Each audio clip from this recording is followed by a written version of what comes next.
என்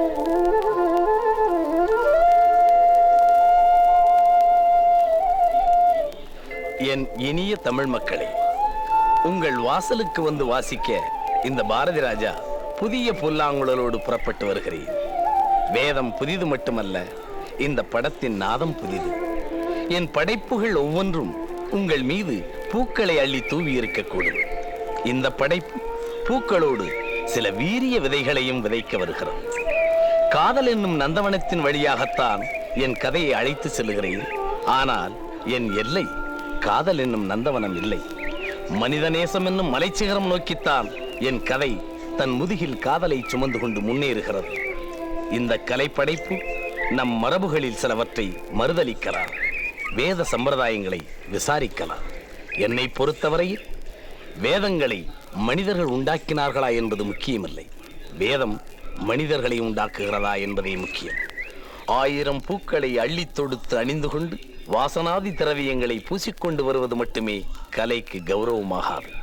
அதற்கும் மேலாக தன் கால்களில் புழுதிபடிய கலை சில உண்மைகளை உழுது செல்ல வேண்டியிருக்கிறது. எனது இந்த புதிய பூவனத்தில் நுகர்வதற்கு மலர்களும் உண்டு, நோய் தீர்க்கும் மூலிகையும் உண்டு. என் யாத்திரை புதிது, இதில் நான் தேர்ந்தெடுத்துக் கொண்டிருக்கும் திசை புதிது. இந்த வேதம் வாசிப்பதற்காக எழுதப்படவில்லை, யோசிப்பதற்காக எழுதப்படுகிறது.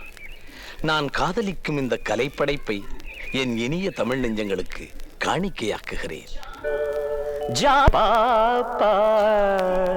ஜாதிகள் இல்லையடி பாப்பா, குல தாழ்ச்சி உயர்ச்சி சொல்லல் பாவம், நீதி உயர்ந்த மதி கல்வி, நீதி உயர்ந்த மதி கல்வி, அன்பு நிறைய உடையவர்கள் மேலோர், ஜாதிகள் இல்லையடி பாப்பா.